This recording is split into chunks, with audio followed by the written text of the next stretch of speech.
আল্লাহ তাআলা আগে বলেছেন যে তোমাদের এই লেখার জন্য এবং তোমাদের এই লেখার মাধ্যমে লিখনের মাধ্যমে তোমাদের জন্য তোমাদের উপরে আগে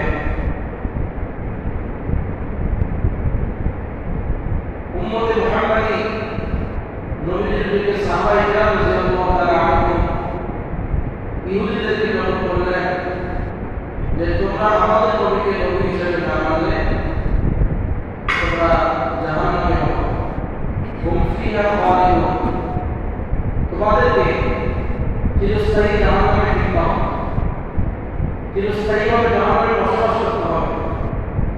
ফাউলাইকা আসহাবুন নার, আর সেটাই তোমাদের জায়গা, হুম ফিহা খালিদুন, স্থায়ী জায়গা হবে।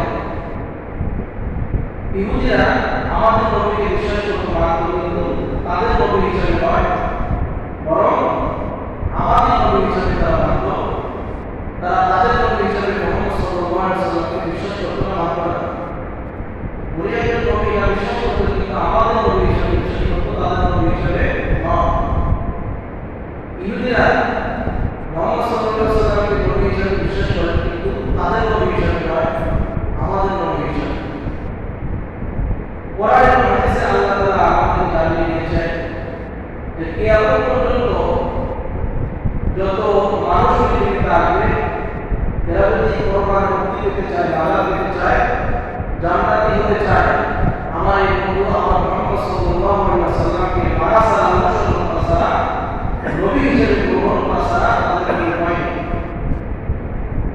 ইতিপূর্বে যত নবী রাসূল আল্লাহ তাআলা পৃথিবীতে পাঠিয়েছেন, তারা সবাই সত্য নবী রাসূল, তাদেরকে যখন কিতাব দিয়েছেন সমস্ত কিতাব সত্য, কিন্তু যখন মুহাম্মদ সাল্লাল্লাহু আলাইহি ওয়াসাল্লাম পৃথিবীতে আসলেন, তিনি নবুয়ত প্রাপ্ত হলেন, কোরআন আল্লাহ তাআলা নাযিল করলেন, এরপর থেকে ওই সমস্ত কিতাবগুলো বাতিল হয়ে গেল।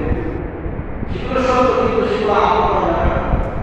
ওগুলো বিশ্বাস করতে হবে, কিন্তু ওগুলোর উপর আমল চলবে না। আমল চলবে নবী সাল্লাল্লাহু আলাইহি ওয়াসাল্লামের সুন্নাহ তরিকার উপরে এবং কোরআনের উপরে। যারা নবীকে আদর্শ হিসেবে গ্রহণ করবে, কোরআনের হুকুমগুলো নবীর বলে দেওয়া ওয়াজ অনুযায়ী, নিয়ম অনুযায়ী পালন করবে, তারাই পরকালে জান্নাত পাবে। ইহুদিরা এরা নবীকে মানত, বিশ্বাস করত নবী, কিন্তু তাদের নবী হিসেবে নয়, উম্মতে মুহাম্মাদি মুহাম্মদ সাল্লাল্লাহু আলাইহি ওয়াসাল্লামের উম্মতের জন্য নবী হিসেবে বিশ্বাস করত। এই জন্য সাহাবায়ে কেরাম বলতেন যে দেখো, তোমরা যারা ইহুদি